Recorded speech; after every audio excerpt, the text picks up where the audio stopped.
Hey everyone, welcome to my channel, Books, Cause and Purrs. My name's Leslie, and today we are going to be discussing a book for my interview with the Vampire Inspired Readathon, where we snoop onto the shelves of our beloved characters, more specifically leaning into the adaptation on AMC. We're on Daniel Malloy's bookshelf right now, and the reading prompt is Daniel has experienced violence, so read a book that centers violence. And so I chose America's Radical Underground, the FBI, and the Forgotten Age of Revolutionary Violence. This is by Bryan Burrough, published in 2015. So that's becoming a very significant year during my reading right now. The author has also written Public Enemies. What is this book about? Just pre-warning, I'm going to be all over the place. And before we continue, this is going to be a spoiler talk. There's a lot of graphic, sensitive topic that I'm discussing, so feel free to pause, look up the book before we continue, in case you're not comfortable with the discussion that we're going to have, just so you know. All right, so this is about political violence that took place in the 1970s. I'm going to come back to the wording of political violence later on. I didn't know about so much of this. The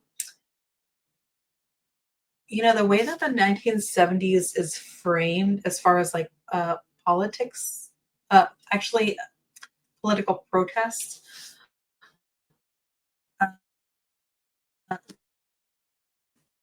I kind of, at least for myself, I'll say for myself, a fragmented understanding of what occurred back then. One is, like the Black Panthers and not much else as far as like prominent activism, right? So to discuss the political activism that was going on, we have to understand what was going on in the 1970s. There was a Vietnam War, there was the Cold War, Roe versus Wade, and there was also eventually Watergate, right? So we have to consider Nixon's administration. And during this time, there are several groups. There are like the Black Panthers, the Black Liberation Army, the Symbionese, I think I'm saying that right? Symbionese Liberation Army, the FALN, which is like a Puerto Rican paramilitary organization. And most prominent in this book is the Weathermen. They take a massive focus is on the Weathermen group. So let's talk a little bit about the Weathermen. Their agenda was more like Marxist, Leninist. They were like anti-imperial, anti-racist ideology. And their goal really was like the destruction of the states, the good state government. So yeah, that's kind of like where we're at. So this is like an extreme group. And so early on, we are kind of like peppered with information here and there about the Black Panthers. And I'm circling back to that because ultimately they were an influence on the Weathermen that takes so much time in this book. I'm trying to figure out where to go because there's this this book like really like threw me for a loop because there's just so much I don't hear about this time. And just for context, because I did go ahead and I watched a couple of interviews with the author. Back around like this time, there was one terrorist attack every week. And between 1971 and 1972 alone, there was 2,500 bombings going on in the States on US soil. So it was a very turbulent time, and I just don't hear about the domestic violence that happened. Yeah, so it was just there was just a lot excuse me, I'm recording this at night, that had me very like wide-eyed. Like, for instance, yes, we know that we hear about Malcolm X and his influence on this group, but this group, the Weathermen, that takes so much time. It seems like they were so like unorganized at the beginning. They're trying to figure themselves out, and they would just do things that I was just like, I don't know what to say. Like, I don't know if I was frustrated. I don't know what to think. My world's being turned upside down. Like, for instance, one of the ideas they had was basically, speaking of sensitive conversations, um, as like a political group that they're organizing, one of the, I guess you could say the leaders or whatever, decided, oh, well, let's all get it on together. Like, as if that was gonna somehow have them gel and become closer together. But it was just very awkward. And then people are, I can't believe I'm saying this. So just know I'm gonna be all over the place. Then people were like, STDs were rampant. Okay. It was getting wild. And there were just like certain graphic details in there that I just thought, I don't want to know this. And speaking of graphic details, this author is reporting, but sometimes I wasn't really gelling with the language that he was using. And I can't tell if it's because maybe he's reading about this certain information about how certain people are depicted. So then he would use that language because maybe he doesn't want to editorialize too much, maybe. So I was just getting a little bit confused between like what the author thinks versus like what he's reporting. But I know since that's more of like a journalistic piece, he's not really supposed to insert himself. But I still was like a little bit confused about where those lines were. So I guess that was like my only really critique about like how the writing was handled. So yeah, definitely some of the language didn't really work for me. Um, where do I start with the Weathermen? Okay, so with the Weathermen, they wanted change, but I just found it interesting that they were anti-war, but then I felt like they were creating a war at home, right, in the States. So that felt like a little bit confusing, and they were very careless in some ways, especially like this particular group. Um, they were just very careless with their ingredients and what they were making to harm others.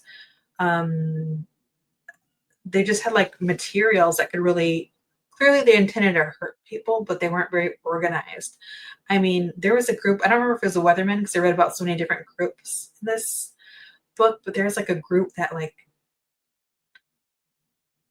they took some things on a plane basically. And I'm like shocked that they even got away with this. But that really, I mean, it's 2025 and we've lived through some like terrible things going on involving planes. So just to kind of reflect back at a time when someone could get away with taking harmful materials on a plane, just seems like it sounds crazy to me. So yeah, so they were definitely like a group that like campaigned for like political violence. But it's confusing because they're against the Vietnam War. So I'm like, you're against a war that the states shouldn't have been involved in, but then you're having a war at home, and then you're protesting against violence, but you are by doing violence. So there's just like the circular thing of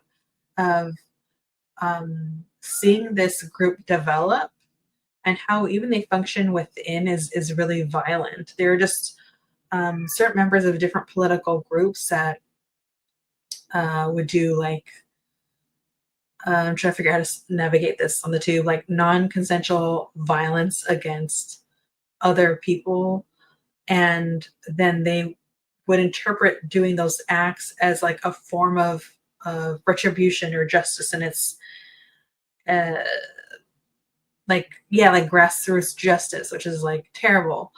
Um, but it's kind of interesting how like the so many people agree with like the ideologies, but but it's more about how the implementation was wrong. There are people that you would be surprised were pro weathermen, even though they were there's very clearly doing these violent acts. And you might wonder, well, why? Why did they get away with this for so long? And ultimately, some of these groups, again, the weatherman is like at the forefront in this book. Some of these groups over time, as careless as they were, they became really good at surveillance, and they became better at it, better at the surveillance game than the FBI was. And so the FBI had a really hard time pinning anyone for the crimes that were being committed. So much to the point where the FBI started doing things illegal themselves. They started breaking the law themselves because they were just, it's like at a desperation to have all these attacks stop occurring. There are two female figures in this book that stood out to me. One gets talked about way more than the other. And one of them is Bernadine Dorn. She was like an early adopter into the Weathermen group. I found her fascinating. Again, it was like one of those things I didn't know if I really liked the language that was used around her. But she was someone that really saw how jarred men could be around her, and would use her body and her sexuality to disarm others and create alliance with others, which I did find fascinating. That I don't know, I haven't read about a figure like a real life figure like that before, and I found that interesting because it also reminded me of right around I think 2020 with the Black Lives Matter movement. There was I could see a protest near where I live because I'm like in Los Angeles.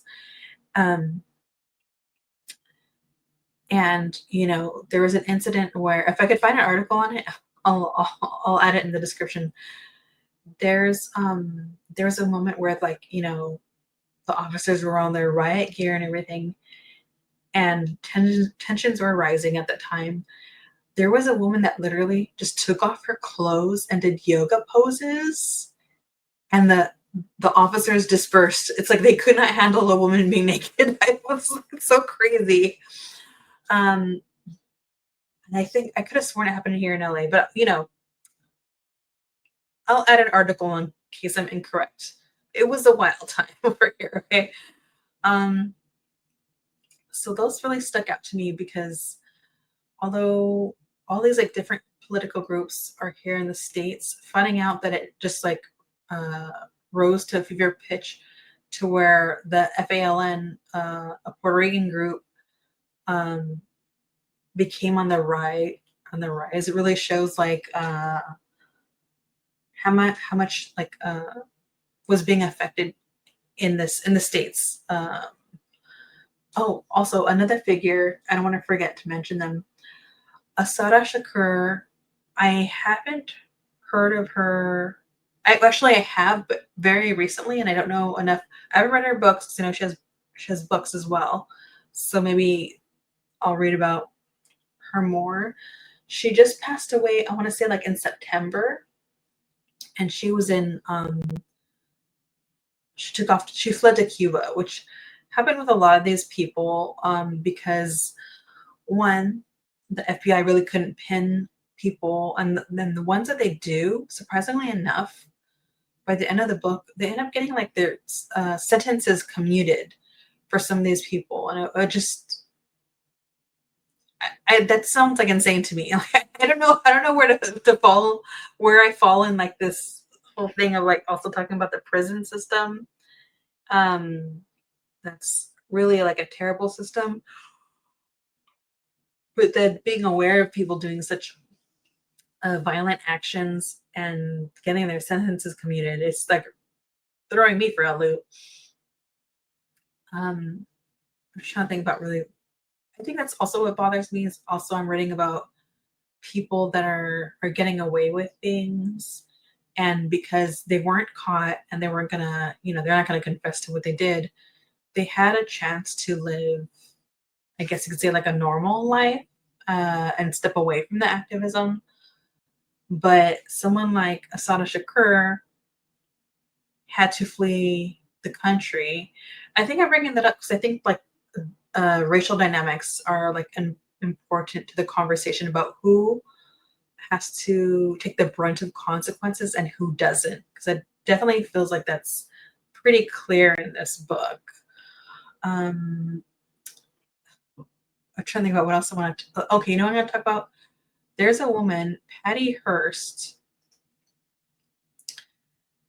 Speaking of terrible things happening, one of these groups kidnapped her. I can't remember. I'm like, I'm still reeling from reading this.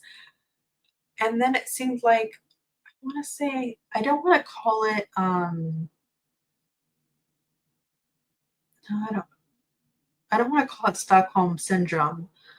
It's not quite that. But they basically kidnap her, and then I feel like they brainwashed her. And so that's what I'm talking about, the language of the books. The language of the book does not say brainwashed, right? Because this is a journalistic piece, so the author has to write it in a way that's more like what happened. The group gave her books and their literature to read, right? Um, and that's something that they forced her to do. They also forced her to sleep with members of the group.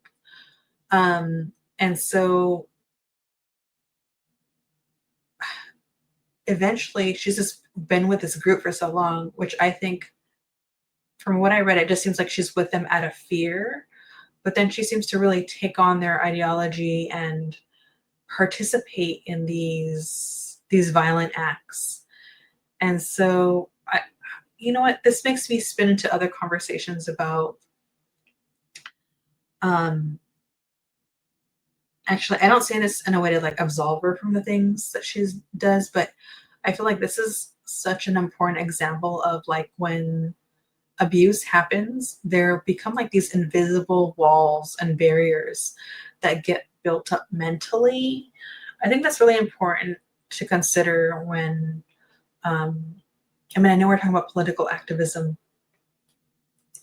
and like this group functioning like a cult.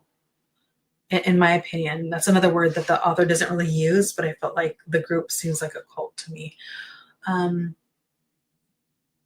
What I'm trying to get at is how survivors of abuse are victim blamed when there's such a deep psychological component, and social components to situation like these.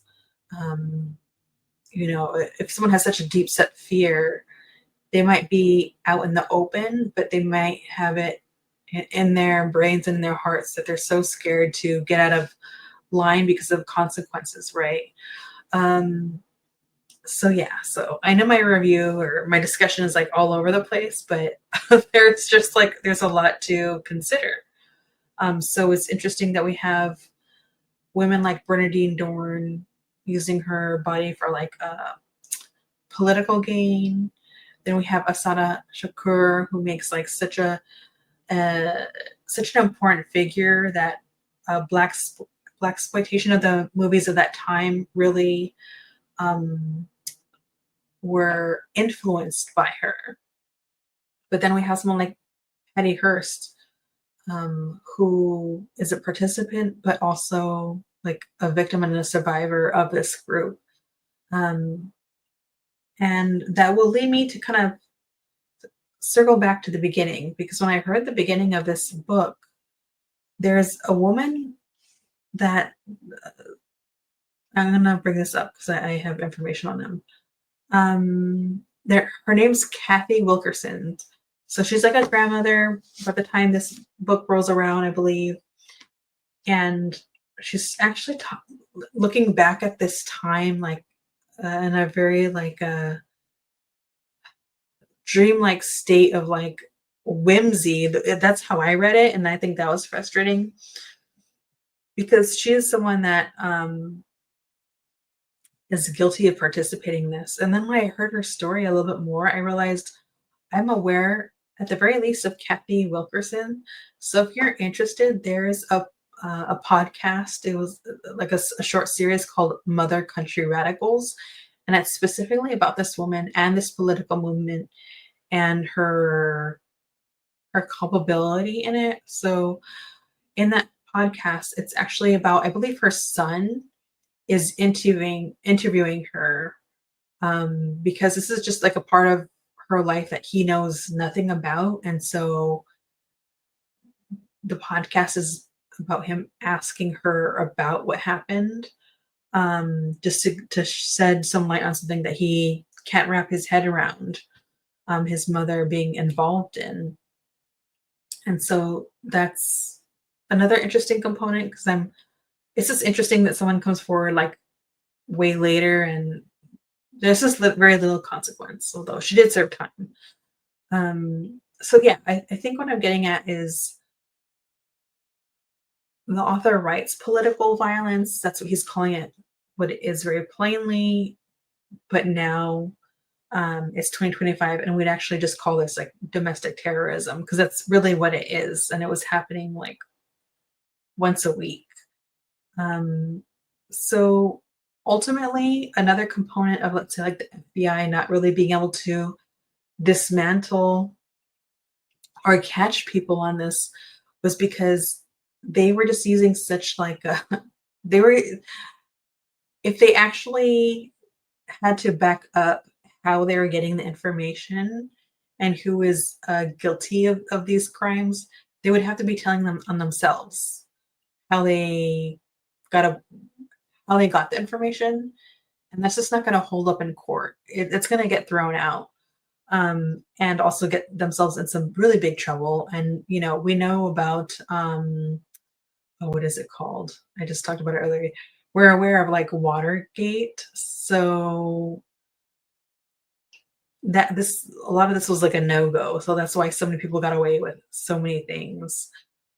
But reading this book is really going down the rabbit hole of like some really terrible things happening. And so I also think that's interesting to consider when people are saying things like, oh, back in my day, and reminiscing about the old times, when really like those times weren't good either. Okay, there was no good times. I have yet to read about good times in a nonfiction context. So I'm trying to think about if there's anything else I could really discuss here. But yeah, there's just a big difference between a lot of these groups' ideology versus their actions. Um, Sometimes it feels like they're participating in things that are the very thing that they're against, if that makes any sense. Um, if you want to discuss this further, I definitely can in the comments. There's a lot to cover, and I just didn't want to make this review very long. I also just wanted to discuss like really like what stuck out to me. This is And speaking of that, I did want to say that when I'm reading this, because it's like so huge, I find it very interesting that this book came out in 2015, because Eric Bogosian's Operation Nemesis came out in 2015. So I just find it like fascinating that these two books discussing oh, how do I say this? The powers that be, different governments, how they harm civilians, and then how civilians then react to the harm that's going on. And so, like, it's not really like this feels like more like a reflection and like a philosophical conversation, that more than anything.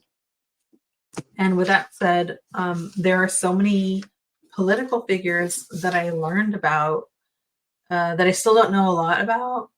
But I'm glad that I'm at least aware of their names now. So let's say, um, for instance, I have like the autobiography of Malcolm X on my shelf. I haven't read it yet. I will at some point.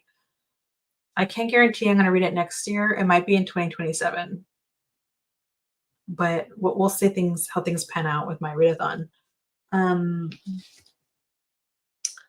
and I also wanted to say that when I was reading these books, okay, so now let's go back. I've read Operation Nemesis. I've read Days of Rage, and so we have a, a group in Operation Nemesis that really decides to enact violence to as a form of revenge for violence. And then we have actually in Days of Rage, I feel like it's very similar that violence is considered a solution, which also made me connect to Frantz Fanon's Wretched of the Earth, which I bring up too often recently, but that's also just because it's really like in tune with the books that I'm reading. Because Fanon was definitely someone that felt like um,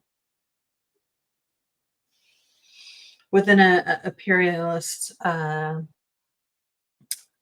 do I say it? Under imperialism, like the only answer is violence for him as a solution. And so now that we see someone like actually the Weathermen uh, who actually did commit like so much violence, at some point, the Vietnam War is no longer happening. And so they're having to reassess what their identity is. And I find that kind of really interesting that there was this shift going on as how was it? Their group started to like wind down because they spent so much time with the agenda of what the problem is right then, right there, that when one of those issues goes away, it seems like they don't really know how to function or what to do with themselves. And so they do pivot and lean in more into their literature that they were creating. They're like, hey, how about we just stop bombing people and only put out newsletters and stuff. Like it just seems like so bizarre to read. Um, I don't even know what to think. Um, yeah, they did a lot of damage. I'll just say that. I don't even know how to end this discussion as far as this book, but I'd say if you haven't read it, it's definitely worth a read, especially since there's so much that happens here in the States and there's just so much to learn, so much to cover, really. Um, all right, so with that said, I think I've discussed this as much as I possibly can.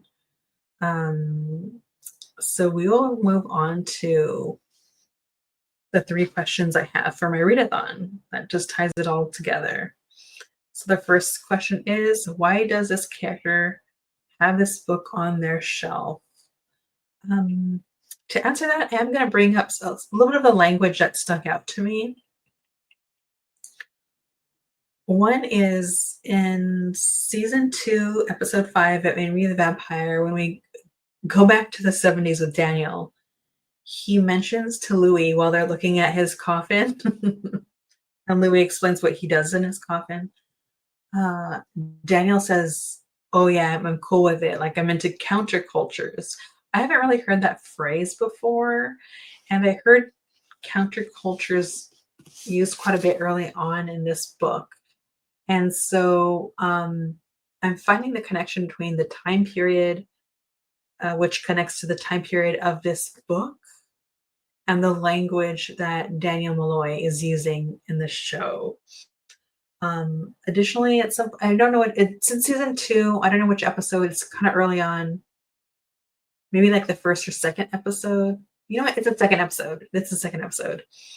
When Louis is discussing about how he felt about being in France versus being in the United States, and Daniel Malloy says, "Well, I don't know if your Algerian relatives would feel the same way." He says something like that. And the only other time I've heard about Algeria is from Frantz Fanon. I still don't know enough. But then Algeria plays quite a bit of a connection to what's going on with some of these groups and who they're willing to help, who would they kick out of the embassy and whatnot. It's very interesting, and I have so much more to learn. What I'm getting to is that ultimately, I think that the time period that Daniel was in San Francisco, he would have been very aware of what's going on because the Weathermen had different, I guess you could say, branches, I'll say. And one of them was in San Francisco, among other locations around the United States. I guess you could say chapters, right? Different chapters in the United States. And so he would be very much aware of what's going on here. Um, I'll leave it there. I'll leave it there. All right. So the second question is, did this book contextualize a character for you? Yes. So here's the deal. We're gonna go back to like my favorite episode, season 2, episode 5, when Daniel Malloy starts to get his memories. There's a discussion. There's actually something that Louis says, like that he knew himself before he had these memories, and now they're coming back. But it's going back for Daniel too, and I feel like um, he has a lot to consider himself. And even though Louis is saying those lines, I think that it's probably the same way that Daniel feels, right? There's this revelation of what happened to him in terms of violence in the past. Also, the whole time we're experiencing Daniel Malloy in modern day Dubai, we see in the first episode he's just like very snappy at Louis. He's really trying to assert himself as this interviewer and keep himself alive. So there's this undercurrent of fear, but he's also willing to like clap back at the people around him. And so um, I think that the show is laying down the groundwork for the character that there is this element of a thrill, right? This is someone that has like addiction issues. And so I genuinely think that for Daniel, the danger that he puts himself in his journalistic research and his pieces is a thrill for him. I do think there's like an element of what he does feels like it feels like an adrenaline junkie type thing, and I think that's what I was thinking about when I was reading this book and the things that these characters do in the name of an ideology that includes violence. Um, and that also made me think about like who he is, like as his identity as a reporter, right? Because he also at some point he mentions in season 2 how he was on an interview but realized that he was becoming the one that was being interviewed. And it was a very like hostile situation from what he described. And so I think when he's reading this, he could relate to like the hostility and also like what it takes to be a journalist, as well as exploring the ethical boundaries of what you're willing to do in order to get the story or like obtain your goal. Um, and something else that stuck out to me when I was reading this is that like in the books, Daniel says in Queen of the Damned, he wants to be a lover of the savage garden. So I definitely think like that uh, ultimately violence is like enthralling to him. And so that's how this book kind of recontextualized myself, the character for me, as far as like how how does he interpret violence? How does he experience violence? How how does he feel about violence? And what does he think about it? And that's I think is going to find like a connection to himself in these books. So yeah. Also, I think I'm already mentioned it, but San Francisco comes up in here as one of the chapters for the Weathermen, and Daniel Malloy would have been right in that area. So I feel like he may have even known some of these people. And so that's also part of the book that really recontextualized the character for me. Let me see.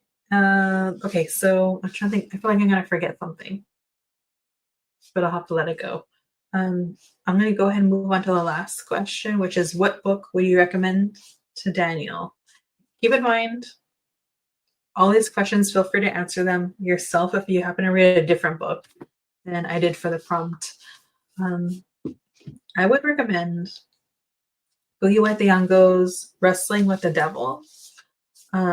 This is a prison memoir. So, since literature, writing books is so important to Daniel, that's also what's important to this author who was an activist that just passed away this year. So much so that he wrote plays that his government didn't like that he wrote them. So they put him in prison without trial. And even though he was being put in prison for what he was writing, that did not stop him from writing. He just asked for some toilet paper and something to write with. The toilet paper was rough in that prison, so he just used it to write. So it didn't matter what walls he was put into, he was going to keep doing what he thought was important to get across. So I think that's really important to someone like Daniel Malloy, who cares so much about getting the story right and getting the information out. And yeah, maybe there's like for Daniel, like a sense of, no, is it a sense of justice? I don't know. Anyways, so I would just recommend this to Daniel because I think that's part of him as well. He just has such a tenacity to him, and that I would be surprised if he doesn't have a book by this author on his shelf. Anyway, so with that said, hopefully this discussion about this book made some sort of sense because I don't even know. One more thing. If you like these books that we've read so far, as like the investigative pieces for Daniel Malloy's readathon, I'm going to go ahead and also suggest that you pick up A Great Place to Have a War, America and Laos and the Birth of the Military CIA. It's by Joshua Kurlansik. This book really blew my mind just as much as Days of Rage did. All right, everyone. Just remember that life is absolute chaos. If this doesn't prove it, I don't know what else does. So go ahead and just be kind to yourself, be kind to others, and read more books. Bye.